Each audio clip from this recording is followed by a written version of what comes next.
Segunda Epístola de Pedro, capítulo 3, versículo 18. Esse é o texto inicial da nossa mensagem de hoje. Segunda Epístola de Pedro, capítulo 3, versículo 18. Observa se tem alguém aí perto de você sem o Evangelho, e se tiver alguém sem o Evangelho perto de você, se aproxime dessa pessoa e mostre o local da nossa leitura. Está escrito assim: antes crescei na graça e conhecimento de nosso Senhor e Salvador Jesus Cristo. A Ele seja dada a glória, assim agora como no dia da eternidade. Amém. Vou ler de novo, preste atenção. Antes crescei na graça e conhecimento de nosso Senhor e Salvador Jesus Cristo. A Ele seja dada a glória, assim agora como no dia da eternidade. Amém. Agora eu leio mais uma vez, e todos que estão comigo aqui na sede da Paz e Vida em Natal, Rio Grande do Norte, repitam em seguida, bem alto e bem forte. Antes crescei na graça e conhecimento de nosso Senhor e Salvador Jesus Cristo. A Ele seja dada a glória, assim agora como no dia da eternidade. Amém. Quantos creem que o Senhor Deus vai falar conosco nessa noite? Então desocupe as suas mãos agora. Vamos dar uma linda salva de palmas para a palavra do nosso Deus. E enquanto você aplaude, abra a sua boca e glorifique a Ele. Abra a tua boca e diga glória ao teu nome, Senhor. Bendito, exaltado e santo seja o teu nome, ó Deus. Pai querido e Deus amado, a tua palavra vai ser pregada agora. Vem com teu espírito e tome a boca do pregador, tome os lábios do mensageiro. Envia, ó Deus, a tua palavra santa com poder, com unção e autoridade. Que a tua palavra, meu Pai, uma vez enviada, ela vá, Senhor, e produza resultado para o qual está sendo mandada. Em nome de Jesus, amém. Diga amém, Jesus. Pode sentar aí, por favor, pode se acomodar. Preste bastante atenção. A ordem que a palavra de Deus nos dá é de crescer. A ordem é essa, a ordem é crescer. E esse crescimento tem que acontecer na esfera intelectual, mas também na esfera espiritual. Você tem que crescer na graça. Quando fala da graça, o que é graça? É o favor de Deus, que eu recebo mesmo sem merecer. Isso é a graça. E o conhecimento, que é uma busca pessoal do ser humano por Deus. A palavra diz que nós temos que crescer nessas duas esferas, na graça e no conhecimento. Em outras palavras, o que Deus está nos mostrando aqui é que nós precisamos crescer espiritualmente.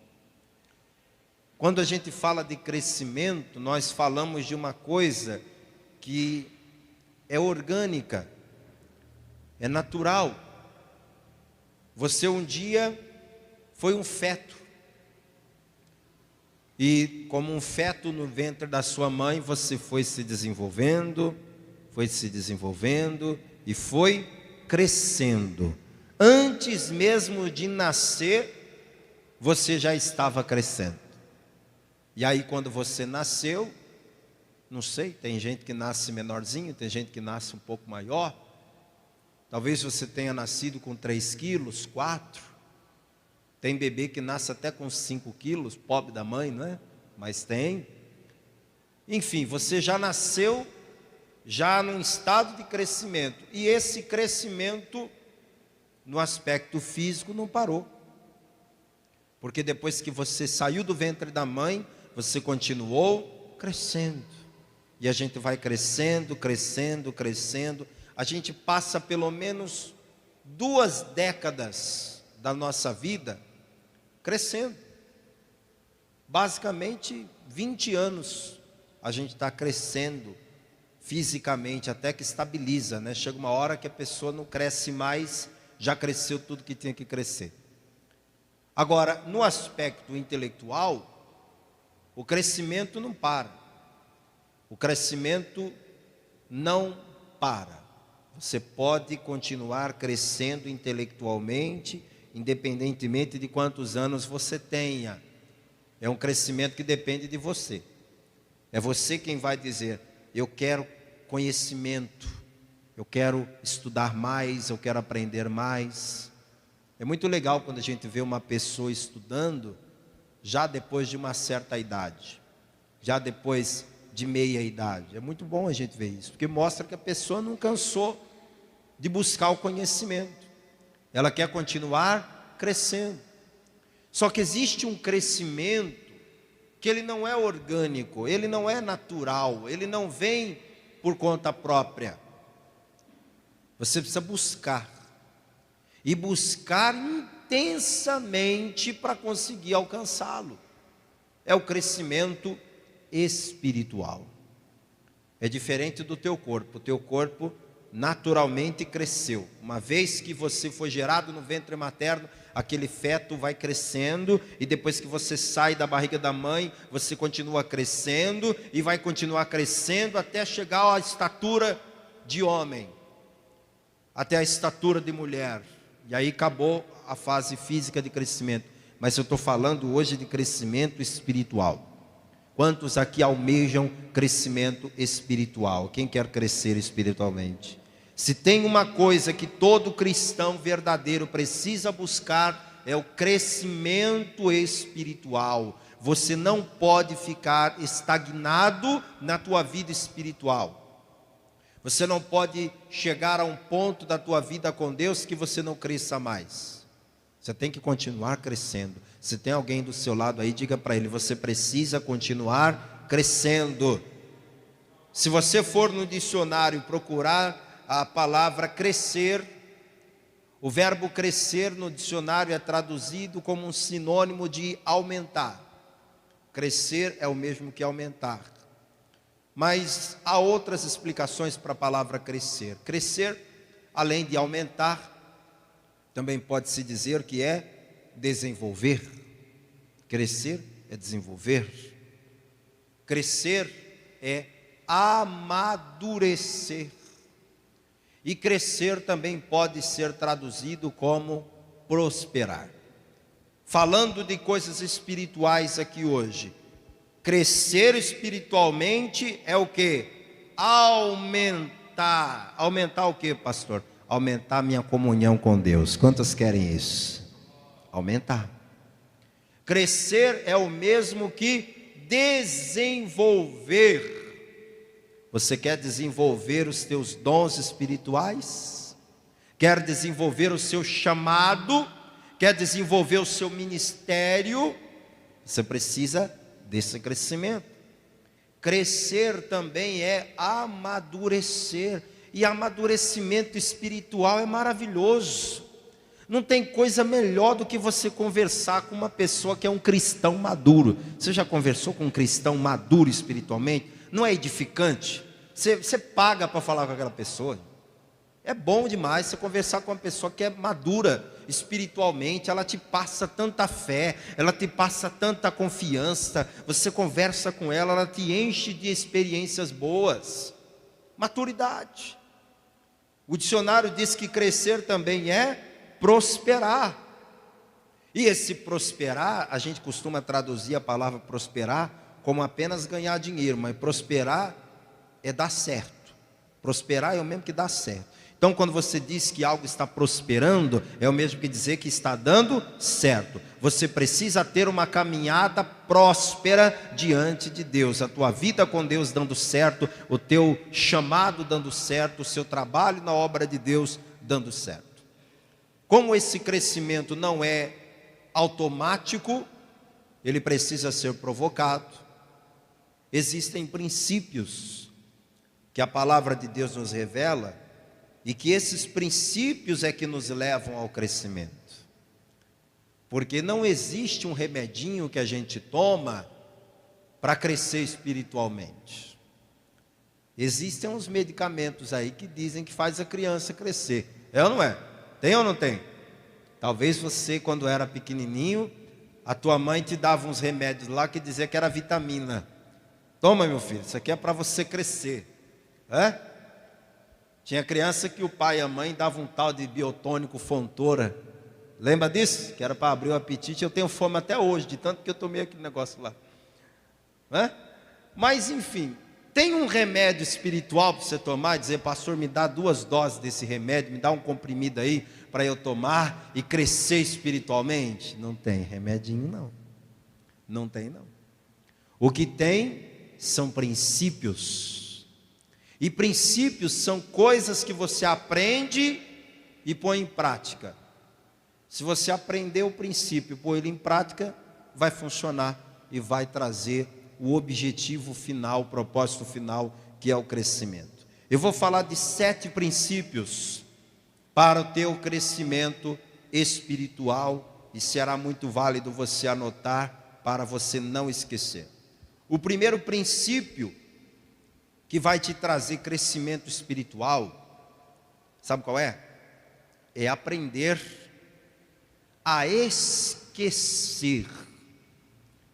Isso parece muito contraditório, porque aprender geralmente é fazer a gente lembrar. Só que existem coisas na nossa vida que a gente tem que esquecer e não lembrar. Enquanto você não aprender a esquecer certas coisas, a sua vida espiritual não vai crescer. Pastor, o que é que eu tenho que esquecer? Você precisa esquecer o velho homem. Você precisa esquecer a vida que você viveu antes de Jesus fazer parte, de fato, da sua vida. O apóstolo Paulo, em suas cartas, ele falou bastante sobre isso. Eu quero ler com você 2 textos de Paulo para as suas igrejas. Uma que ele escreveu para a igreja de Corinto, segunda carta de Paulo aos Coríntios, capítulo 5, versículo 17. Primeiro princípio, aprender a esquecer. A partir do momento que eu comecei a andar com Jesus, eu tenho que esquecer o que ficou para trás. Esquecer a vida de pecado, esquecer o velho homem, esquecer o mundo, esquecer as coisas que me prendiam. 2 Coríntios 5, 17. Assim que, se alguém está em Cristo, só quem está em Cristo, aí dá um glória para eu ouvir, por favor. Assim que, se alguém está em Cristo, nova criatura é. As coisas velhas já passaram, eis que tudo se fez novo. Vamos aplaudir o Senhor, porque na tua vida agora é tudo novo. O passado ficou para trás. O que eu faço, pastor, com o passado que ficou para trás? O passado você deixa no passado. É isso que você faz. O passado você não traz para o presente, o passado você não leva para o futuro. O passado você deixa no passado. E o problema de muitas pessoas não crescerem é esse. É porque elas estão no presente, mas apegadas, presas ao passado. E há pessoas que são tão apegadas ao passado que querem levar o passado para o futuro. Querem estar no dia de amanhã, daqui 10 anos, falando do que ela viveu no passado. O passado de quem não conheceu Jesus Talvez tenha sido um passado até um tanto quanto vergonhoso. Mas olha o que a palavra de Deus diz em Filipenses capítulo 3, verso 13 e 14.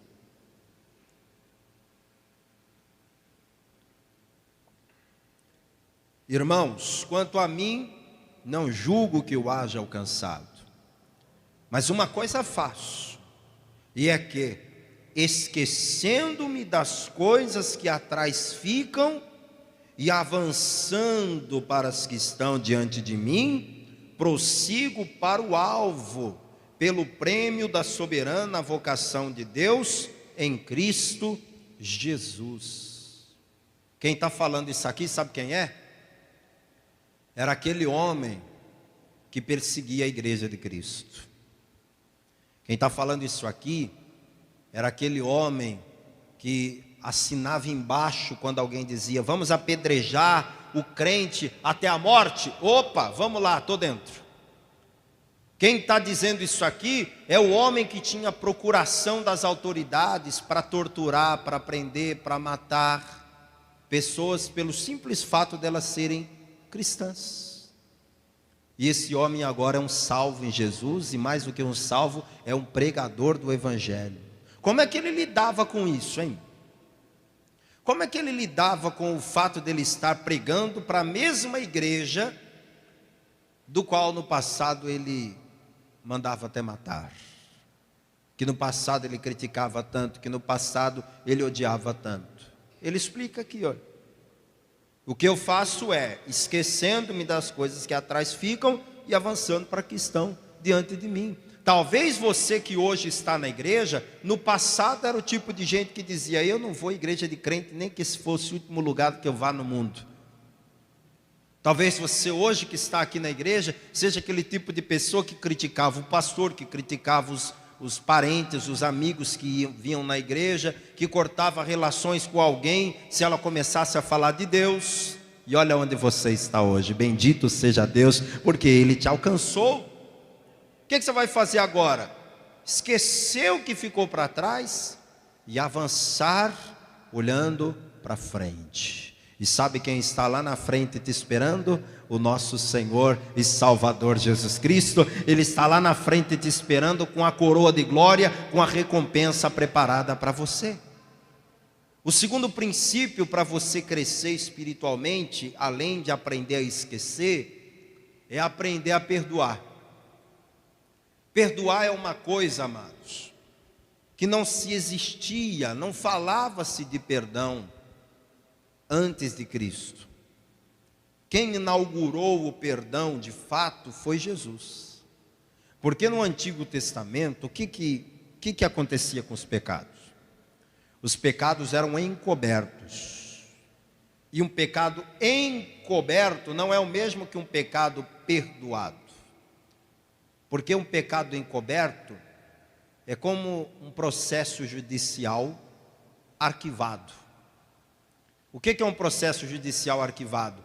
Você foi acusado, levantaram calúnia contra você, fizeram um processo na justiça, mas por alguma razão, ou falta de provas, ou por alguma questão, o juiz foi lá e arquivou, mandou arquivar o processo.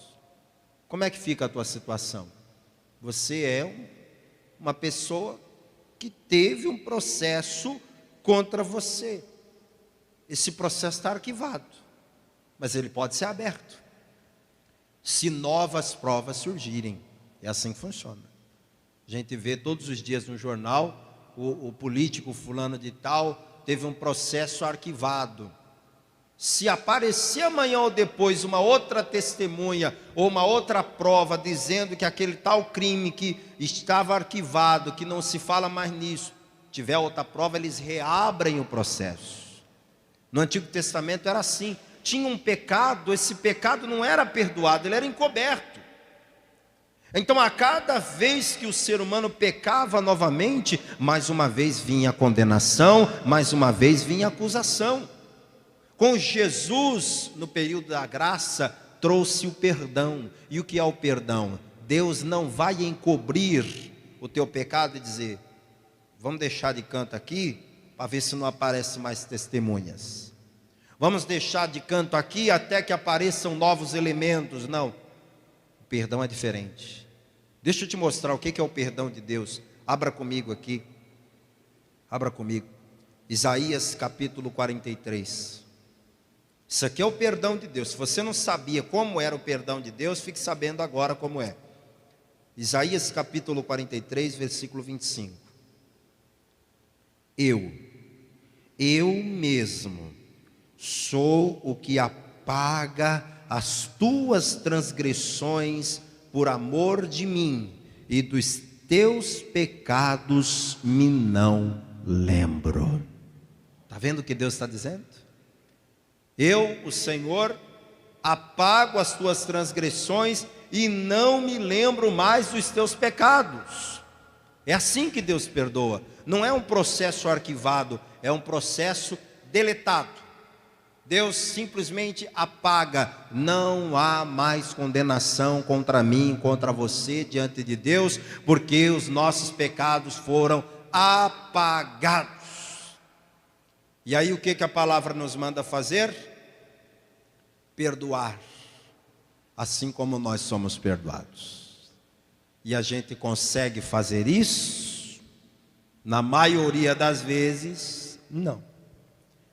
E aí está o problema, porque a gente ama esse negócio de ser perdoado por Deus. Quem acha ótimo ser perdoado por Deus? Ainda mais sabendo que Deus nem se lembra mais dos nossos pecados. É maravilhoso saber isso.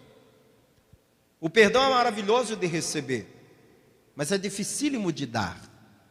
Oferecer o perdão para as pessoas como Deus oferece para nós é muito difícil. E quando o cristão não aprende a perdoar, ele não cresce espiritualmente. Por quê? Porque a mágoa é como uma cadeia que te algema na outra pessoa. Você está algemado na outra pessoa, você quer se livrar daquela mágoa e não se livra, você fica algemado com ela, você fica preso a ela. Você tem que soltar essa algema da sua vida, você tem que se livrar desta prisão que está te amarrando e atrapalhando o teu crescimento. Tem gente que já era para ter crescido, olha, muito alto, não cresceu ainda, porque está com o coração cheio de mágoa, precisa aprender a perdoar. O terceiro princípio para o crescimento, sabe qual é? Praticar a oração. Meus amados, oração não é o telefone dos bombeiros. Você sabe como é o telefone dos bombeiros? Oração não é o telefone dos bombeiros, não. Você já ligou para os bombeiros alguma vez? Não? Provavelmente porque não teve um incêndio. Porque o telefone dos bombeiros é aquele número que a gente só liga quando tem emergência, quando tem incêndio. Tem gente que acha que oração é isso. Se acontecer alguma tragédia, se tiver algum incêndio, se tiver alguma coisa grave acontecendo, aí eu vou orar. Não, oração não é isso não. Oração não é o telefone dos bombeiros que você liga só quando tem emergência. Oração tem que ser uma prática constante na vida de todo cristão verdadeiro. E é claro que ninguém se torna um grande homem de oração, uma grande mulher de oração, da noite para o dia. Isto é uma prática diária. Quem está ouvindo isso aqui? Isso é uma prática. Você não se converte ontem e hoje você já é um grande homem de oração, uma grande mulher de oração. Mas você precisa começar. E tem gente que já tinha que ter começado há muito tempo, que já está caminhando com Jesus, já tem um tempinho. Até hoje você ora só 5 minutos por dia? Mas espera aí, quanto tempo de caminhada com Jesus você tem? Até hoje você tem 10 minutos de oração por dia? Há quanto tempo você está caminhando com Jesus? 10 minutos de oração por dia? 15 minutos, 20 minutos de oração por dia? 30 minutos de oração por dia só? Você precisa praticar mais a oração. Quanto mais você praticar a oração, mais rápido e mais firme, mais sólido será o teu crescimento espiritual. Todos os grandes homens da Bíblia e mulheres da Bíblia também, a Bíblia não fala só de homens, também de mulheres. Todos os grandes nomes da Bíblia, tanto homens quanto mulheres, eram pessoas de uma prática constante de oração. A gente pode falar de muitos, eu vou falar de um só, Daniel. Daniel para mim é um exemplo de oração assim incrível, porque ele tinha uma prática de oração tão constante na vida dele, que pensaram assim: como é que a gente faz para prejudicar o Daniel? Porque a gente já revirou a vida dele todinha procurando alguma falha, mas ele é tão correto nas coisas que ele faz, que não tem nada na vida dele que a gente possa dizer: isso aqui está errado. Como é que a gente vai fazer para prejudicar o Daniel? Aí alguém disse assim: só se a gente mandar ele parar de orar, porque orar é uma coisa que ele faz todo dia. Se a gente arrumar um jeito de fazer ele parar de orar, aí a gente consegue vencê-lo. Aí fizeram um decreto e disseram para o rei: assina, rei. Não foi o rei que fez o decreto. Os inimigos de Daniel, da área política, fizeram um decreto e apresentaram ao rei, pura bajulação, dizendo: rei, o decreto diz que durante 30 dias ninguém pode fazer nenhuma oração a nenhum Deus, senão a ti, ó rei. Aí o rei ficou todo bobo, né? O povo vai orar para mim, como se eu fosse um Deus? Isso, meu rei, todo mundo vai orar só para o Senhor, ninguém pode orar para mais nenhum Deus. Aí o rei, todo cheio de soberba, assinou o decreto. E o que Daniel fazia? Diz a palavra que 3 vezes por dia ele se punha de joelhos. Um homem ocupado daquele nível, um homem que cuidava de diversas províncias. Ele era como se fosse um governador de hoje. Só que não um governador de um estado pequeno, de um país pequeno. Ele era governador de várias províncias de um império mundial. Então imagina o quanto ele era ocupado. Imagina como era o dia de Daniel. Mas tinha 3 momentos do dia que ele parava tudo, dobrava os seus joelhos. Ele devia ter uma bússola, ou talvez se orientasse pelo sol, e dissesse: é naquele lado que fica Jerusalém. Aí ele estendia as mãos na direção de Jerusalém, e lá ele orava. E quando fizeram o decreto para não orar para mais ninguém, sabe o que ele fez? Abriu a janela bem aberta, dobrou o joelho e orou do mesmo jeito. Por quê? Porque mais importava para ele a comunhão com Deus do que qualquer outra coisa. A prática de oração vai te levar muito longe. Se você começar a orar, se você se obrigar a orar. Por que se obrigar? Porque a tua carne não quer. A tua carne não quer. Mas se você se obrigar a orar, isso vai te fazer um bem tão grande. Como vai te fazer um bem tão grande. Eu não sei se você já assistiu um filme, e é um filme que vale a pena você assistir se você ainda não viu. Esse filme chama-se Quarto de Guerra. Quem já assistiu esse filme? Assista. Esse filme Quarto de Guerra ensina como usar a oração para vencer os problemas. E a personagem principal do filme não sabia o que era orar. Nunca tinha feito uma oração daquelas para valer. Até ia na igreja, mas não era aquela de oração, sabe? Aí quando uma serva de Deus ensinou para ela o poder da oração, ela começou a orar e não parou mais. E deixa eu parar de dar o spoiler, senão você já sabe o filme todo, não é? Quer começar a ter vitórias a partir de hoje? Começa a praticar mais a oração. Pastor, como é que eu faço para começar?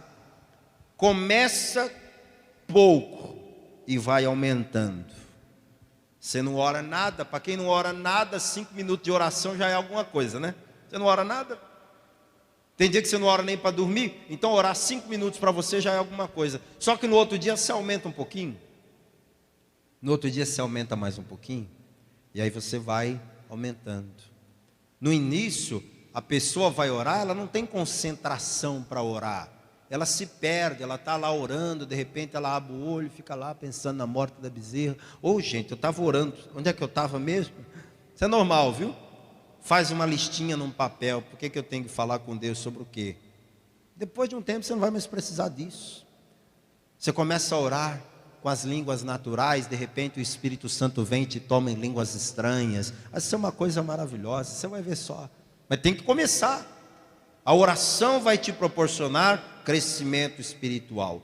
O quarto princípio para crescimento espiritual é aprender a crer. A crer, ter fé. Aprender a isso. Porque por mais que pareça muito claro, muito óbvio, que todo mundo que vem na igreja crê, porque é o princípio elementar da Bíblia, é crer. Pessoa que não crê não pode nem dizer que é crente, né? Por isso que a gente fala crente. A palavra crente é a pessoa que crê. Só que não é simplesmente o crer de ser crente. É uma crença tão firme que não dá espaço nenhum para dúvida. Marcos capítulo 11, versículo 23.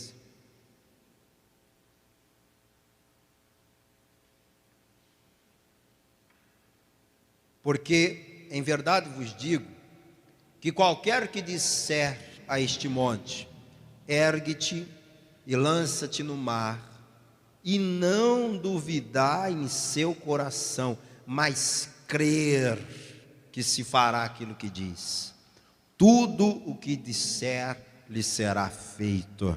Por isso vos digo que tudo o que pedirdes orando, crede que o recebereis e tê-lo-eis. Diga glória a Deus. Jesus deu um exemplo aqui, ele apontou para um monte e falou: está vendo esse monte? O monte ele é intransponível. Ele estava lá há séculos atrás e ele vai estar lá nos séculos futuros. Jesus apontou para aquele monte e falou: se você orar com fé, é claro que isso é uma força de expressão, você entendeu, não é? Uma força de expressão. Se você orar com fé e não duvidar, e disser para esse monte sair daqui e ir para o mar, ele vai, se você não duvidar. Aplica isso na tua vida. Qual que é o teu maior problema hoje? Pensa aí um pouquinho. Qual que é a situação mais difícil que você tem para resolver hoje? Jesus está dizendo: se você disser para essa situação que você está enfrentando hoje, que é como um monte que não sai do lugar, se você disser com fé e não duvidar no coração, para essa situação ser resolvida, ela será resolvida pelo poder de Deus. Agora, a fé que não duvida, a fé sobrenatural, ela não é uma fé que se adquire rápido e fácil. Um bom exemplo para esse tipo de fé é um treino na academia. As pessoas que treinam em academia, alguns aqui, fitness, que estão aqui me ouvindo, sabem como é, né? Você vai lá na academia, aí o personal olha para você e diz: você sabe alguma coisa de musculação? Não, não sei nada. O médico que mandou eu vir, para falar a verdade, eu nem queria ter vindo, mas estou aqui, obrigado. Então, vamos fazer aí, né? Aí o personal olha para você e vê que você não sabe nada de academia, ele manda você sentar lá num equipamento e diz: ó, o negócio é o seguinte, você vai fazer desse jeito, o treino funciona assim, a postura é essa, e ele te dá um pezinho de 5 quilos, né? O mínimo, lá no supino, marca lá para você puxar. 5 quilos. E você olha para aquilo ali e fala: você está de gozação com a minha cara, né? 5 quilos? Mas aquele ali está puxando tanto. É, mas você não é ele, você vai puxar 5. E o personal geralmente é bravo, né? Para não deixar o aluno fazer o que quiser. E aí a pessoa começa a puxar 5 quilos e acha que está abafando, né? Só que quando ela volta para casa no final do dia, primeiro dia de academia, como é que ela está? Hein? Já passou por isso, né? Parece que passou um trator em cima da gente, né? Você toma uma cartela de Dorflex para ver se resolve. Você fala, não volto lá mais. Acho que é por isso que tem gente que não volta mesmo, né? Mas se a pessoa insistir, ela vai continuar evoluindo. E com o passar do tempo, aqueles 5 quilos vão ficando para trás. Vai chegar uma hora que aquela mesma pessoa que puxava 5 quilos vai levantar 50. Vai ou não vai? A mesma pessoa. E tanto faz se é homem ou mulher. Não subestime as mulheres, não. Tem mulher que puxa mais peso do que um homem por aí. E aí a pessoa olha para aqueles 5 quilos do passado e olha para os 50 de hoje. E a pergunta que não quer calar é: os 5 quilos há 6 meses atrás eram mais pesados do que são hoje? Os 50 quilos hoje são mais leves do que eram há 6 meses atrás? O peso não mudou, gente. O mesmo peso dos 5 quilos de hoje era os 5 quilos do mês passado, há 6 meses atrás, um ano atrás. Os 50 quilos de hoje é o mesmo 50 quilos de há 6 meses atrás. O que é que mudou? O músculo. A resistência do músculo é que mudou. O crescimento do músculo é que mudou. O peso continua sendo o mesmo, mas o exercício constante fez o músculo crescer. Entenda, a vida não vai ficar mais fácil. Quem ouviu o que eu disse? Jesus disse, no mundo tereis aflições. A vida não vai ficar mais fácil. O ministério não vai ficar mais leve. O diabo não vai ser menos diabo ou mais bonzinho. Não. O peso vai continuar sendo o mesmo. Mas a tua fé vai crescer, a tua fé vai evoluir, de tal forma que aquilo que te amedrontava no passado, hoje não vai te amedrontar mais. Aquilo que deixava você para baixo no passado, hoje você vai passar por cima, vai enfrentar as tribulações sem nenhuma dificuldade. Por quê? Porque a tua fé cresceu, a tua fé evoluiu. Pode aplaudir o Senhor. Aprenda a crer de verdade. Eu sou teu personal espiritual. Quando eu digo para você, entra nessa campanha, você não está nem um pouco a fim de fazer a campanha, que eu sei. Assim como as pessoas que vão na academia também não querem ir lá. Mas eu digo para você, entra nessa campanha e faça 7 semanas. Você fala, esse pastor é doido. 7 quartas-feiras, chovendo. E não vou não, moro longe, pego o ônibus, e isso e aquilo. Você arruma um monte de desculpa para não fazer a campanha. Eu digo para você, seja fiel a Deus, faça um propósito, faz desse jeito, ouve essa palavra, pratique isso aqui. E muitas vezes você fica contrariado, mas se você mesmo contrariado, crer no que o profeta de Deus está dizendo e puser em prática, a tua vida é abençoada. Então vamos para o próximo princípio, anote aí. Se você quer crescer espiritualmente, você precisa aprender a adorar. Adorar a Deus. Uma vez Jesus estava conversando com uma certa mulher e ela fez uma pergunta muito interessante. Ela falou, Jesus, tem gente que diz que o lugar certo de adorar é no monte. Tem gente que diz que o lugar certo de adorar é no templo. Me diga tu, o que é certo? Adorar no monte ou adorar no templo? Ela achou que Jesus ia responder ou uma coisa ou outra, né? Mas Jesus deu a seguinte resposta, João capítulo 4, verso 23.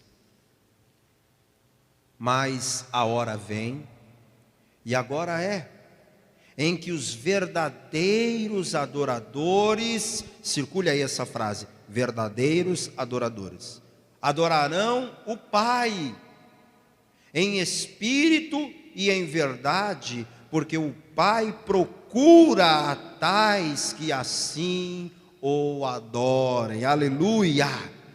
A resposta de Jesus foi incrível. Se adora onde, Jesus? É no monte ou é no templo? Jesus falou: não é nem no templo, nem no monte que o verdadeiro adorador adora. O verdadeiro adorador é aquele que adora o Pai em espírito e em verdade. Ou seja, a adoração de um verdadeiro adorador não está ligada ao local onde ele está. A verdadeira adoração brota de um coração adorador. A Bíblia fala de um homem que era um verdadeiro adorador. Quem? Davi. Davi, ele adorava em qualquer lugar que ele tivesse. Se ele estivesse no meio do campo com as ovelhas pastando, ele adorava ali, pegava sua harpa, compunha salmos lindos de louvor e adoração. Se ele estivesse no meio de uma guerra, dormindo ao relento, no meio do vale, próximo do inimigo, ele adorava a Deus ali. Se ele estivesse no meio de uma situação difícil na vida, ele adorava naqueles momentos. Se ele estivesse no momento de glória, no alto da fama, lá em Israel, no trono de rei, ele adorava, porque o verdadeiro adorador é assim, não importa a circunstância, se está boa ou se está ruim, ele adora. E aí eu quero destacar algumas coisas nesse versículo 23. Preste atenção. Mas vem a hora, e agora é. Diga, essa é a hora. Não vai ser amanhã nem depois. Essa é a hora em que os verdadeiros adoradores adorarão o Pai. Então já fica claro aqui que a verdadeira adoração, ela é feita para Deus. Então toda e qualquer adoração que não seja para Deus, não é verdadeira, é falsa. Quem ouviu o que eu disse aqui? Foi Jesus que falou, não fui eu, não fica bravo comigo, tá? O verdadeiro adorador adora o Pai.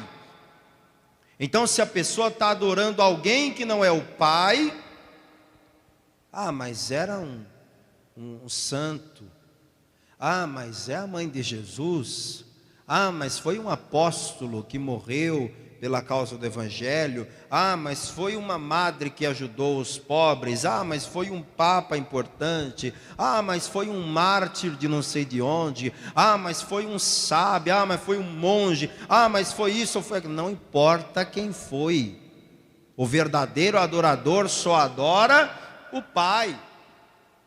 E quando eu digo Pai, eu digo Pai, Filho e Espírito Santo, porque Ele é um só.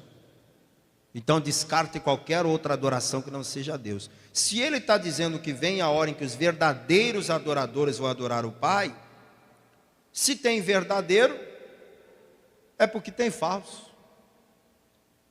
Você acredita que existe falsa adoração? Que existe gente que você olha para ele e pensa que ele é um grande adorador, um verdadeiro adorador, e aquilo não passa de falsidade? Jesus denunciou os falsos adoradores da época dele. Acompanha comigo aqui em Mateus 15:8. Jesus, ele não passava a mão na cabeça desse pessoal que ele identificava como hipócritas. E por que Jesus chamava esses homens de hipócritas? Porque eles praticavam uma religiosidade vazia. Mateus capítulo 15, versos 7 e 8.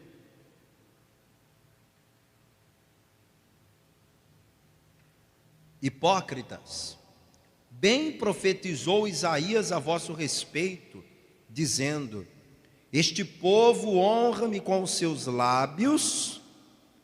Algumas traduções dizem: esse povo me adora com os seus lábios, mas o seu coração está longe de mim. Mas em vão me adoram, ensinando doutrinas que são preceitos dos homens. Jesus falou com todas as letras: a adoração desse pessoal é vã. Estão perdendo tempo.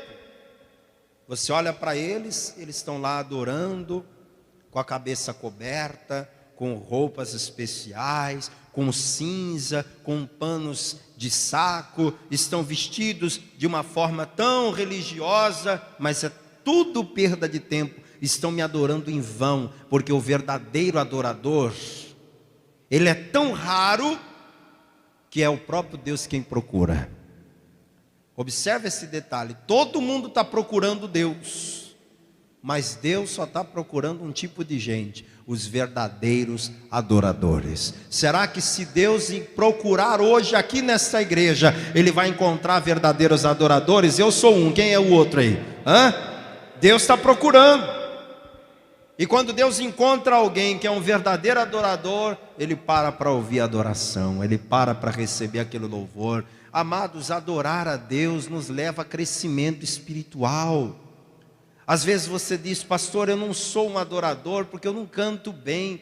Quem foi que disse para você que só pode ser um adorador quem canta bem? Quem toca um instrumento? Todo ser que respira louve ao Senhor. Cada suspiro seu, cada piscar dos seus olhos, cada batida do teu coração é uma adoração que você rende a Deus. Você não pode simplesmente dizer: eu não sou um adorador porque eu não sei cantar. Você pode cantar com a voz que você tem, você pode louvar a Deus com o fôlego de vida que Ele lhe deu. Se você tiver uma voz mais bonita, ótimo. Se eu souber tocar um instrumento, melhor ainda. E se não, meu amigo, você usa o recurso que tem, né? Coloca lá para tocar e canta junto, e adora junto, e louva a Deus da sua forma, mas seja um adorador. E aí eu vou terminando a mensagem e vou te mostrar o 6º princípio que vai te levar ao crescimento espiritual. Atos capítulo 1, versículo 8. Testemunhar. Testemunhar é um princípio que traz crescimento espiritual, tanto para você mesmo como para a igreja. O que é testemunhar? É falar das suas experiências com Deus e do que Ele fez por você. Atos capítulo 1, verso 8, são as últimas palavras de Jesus antes de ser assunto aos céus. E Ele disse assim: mas recebereis a virtude do Espírito Santo, que há de vir sobre vós, e ser-me-eis testemunhas, tanto em Jerusalém, como em toda a Judéia e Samaria, e até aos confins da terra. Jesus explicou que o poder de Deus, o poder do Paráclitos, do Espírito Santo, desceria do céu sobre o seu povo. E quando o povo de Deus recebesse o poder do Espírito Santo, eles seriam testemunhas poderosas do nome de Cristo.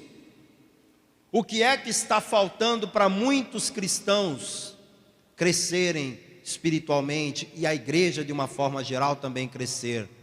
Testemunhar. Testemunhar, falar. Para que serve uma testemunha lá na audiência? Você já assistiu uma audiência com o juiz, seja num fórum, ou já viu virtual, ou já assistiu num filme? Para que serve a testemunha? A testemunha serve para falar do que ela viu e do que ela ouviu, e dessa forma elucidar o caso. O juiz estava lá sem saber quem estava falando a verdade, mas aí entra a testemunha, e quando a testemunha fala, o juiz, em seguida, ouvidas as testemunhas, ele dá a sentença. Você é a testemunha. Jesus fez uma obra linda e maravilhosa na sua vida. Na vida de quem Ele fez uma obra linda e maravilhosa? Você precisa testemunhar disso. Eu sei que tem gente que está dizendo assim: ah, pastor, mas é que eu sou tão tímido, eu sou tão tímida, eu não falo nada da minha vida para ninguém. Será? Quando a tua vida estava uma miséria, quando a tua vida estava uma desgraça, quando a tua vida estava falida, quebrada, destruída, você não saía por aí choramingando pelos cantos? contando para as pessoas, para todo mundo que chegava perto, você dizia que estava doente, você dizia que o teu marido estava te traindo, você dizia que a tua esposa não te queria mais, você dizia que o teu filho estava rebelde, você dizia que o teu negócio não estava indo bem, que as coisas estavam difíceis. Aí Jesus entra na tua vida, transforma a tua vida, faz uma obra maravilhosa, e aí você não conta para ninguém. Ou seja, quando era o diabo destruindo a tua vida, você dava essa moral para o diabo. O diabo está acabando com a minha vida, o diabo está destruindo com o meu casamento, o diabo está fazendo isso, o diabo está fazendo aquilo. Aí quando é Jesus que faz a obra, você não diz nada. Não faz sentido isso. Nós temos que testemunhar. Você não faz ideia do quanto que um testemunho é poderoso para acrescentar a fé de alguém. Eu estou lá falando, venham na Paz e Vida, porque a Paz e Vida é um lugar maravilhoso, é um lugar onde Deus vai operar na tua vida, é um lugar onde Deus vai te abençoar. A Paz e Vida é isso, é aquilo, a Paz e Vida é maravilhosa. Eu sou pastor da Paz e Vida, venha na Paz e Vida, e a pessoa está me ouvindo dizendo, que eu vou lá. Lógico, ele é o pastor da igreja, ele quer que a igreja dele cheia, ele quer que as pessoas vão na igreja dele, é lógico. Mas quando entra você e diz assim, a minha vida estava desse jeito, eu só preciso te fazer uma pergunta: o que estava acontecendo na sua vida? Meu amigo, aí você começa a falar, a minha vida estava assim, assim, assim, assim. Eu vou lá só ouvindo, e você que está falando, é você que está testemunhando. Depois que você falar tudo que tem para falar, e eu te disser, quem fez tudo isso na tua vida? E você disser, foi Jesus. Glória a Deus, pastor, eu estou muito feliz por tudo que Jesus fez na minha vida. Acaba o teu testemunho, a pessoa não lembra de mais nada do que eu falei, mas vai ficar com o que você disse gravado na cabeça e no coração, e vai dizer, eu vou nessa igreja, porque aquela mulher contou um testemunho que me deixou impressionado. Está entendendo? Por que o Espírito Santo quer te encher do poder? Para fazer de você uma testemunha poderosa. Nem sempre o teu testemunho vai ser ao vivo, vai ser um testemunho filmado para a televisão, para a internet. Às vezes o seu testemunho vai ser discreto, ali para a vizinha, ali para alguém que trabalha com você. Às vezes você vai testemunhar para uma única pessoa, alguém que você vê sempre, ou alguém que você nunca viu, mas você vai dar um testemunho. Todas as oportunidades que você tiver, testemunhe, porque isso faz a tua fé crescer, isso faz você crescer espiritualmente, e a obra de Deus como um todo também cresce. Toda a igreja fique de pé, por favor. Vamos aplaudir o Senhor Jesus bem forte. Glória a Deus. Pastor, faltou o sétimo. O sétimo eu te conto já já. Agora nós vamos orar.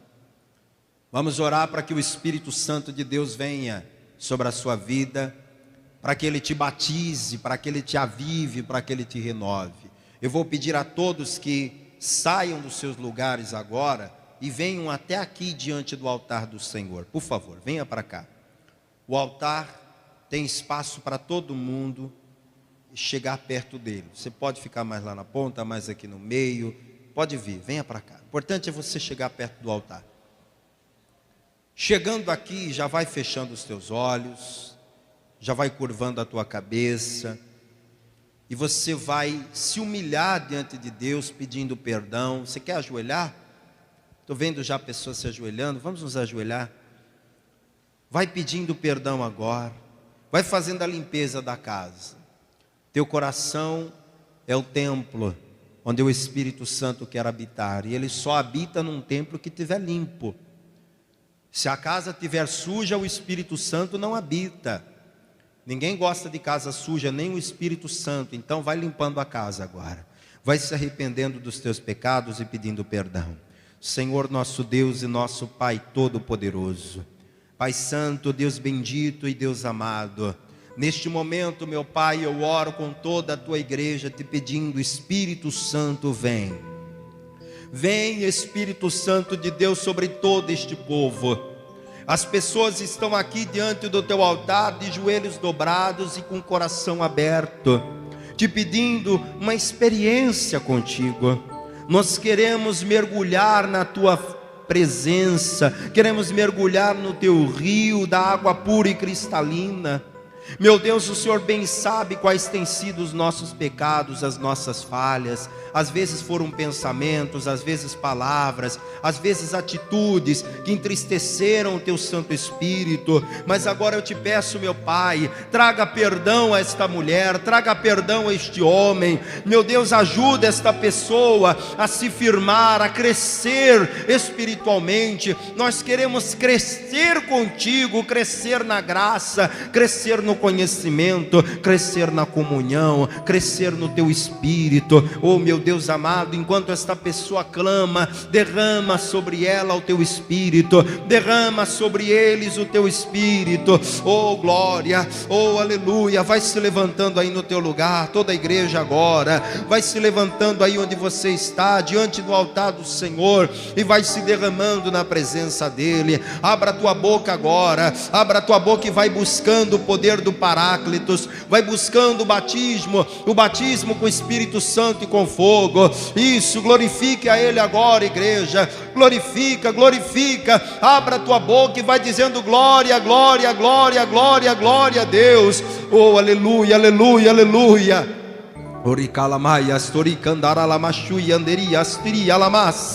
Oh Espírito Santo de Deus, há pessoas aqui que ainda não falam línguas, há pessoas aqui que ainda não receberam o batismo com o Espírito Santo. Meu Deus, eu quero que esta pessoa venha a receber a tua glória hoje. Eu quero que esta pessoa receba o teu Espírito Santo agora. Batiza agora, Jesus, batiza agora com o Espírito Santo e com fogo. Pastor, obreiros, vão impondo as mãos agora sobre cada pessoa. Receba aí o Espírito Santo, receba aí o poder de Deus nesse momento. Se você ainda não é batizado com o Espírito Santo, hoje é o teu dia. Quem sabe não é hoje o dia de Pentecostes para você. Quem sabe não é hoje o dia que o Paráclitos vai te batizar. Vai dando lugar, vai dando lugar, vai dando lugar. Deixa fluir do seu interior rios de água viva. Deixa fluir, a fonte está jorrando. Oh glória, oh glória, glória, glória, glória, glória, glória, glória, glória, glória, glória, glória. Oricalamaia, Storicandaralabalabas.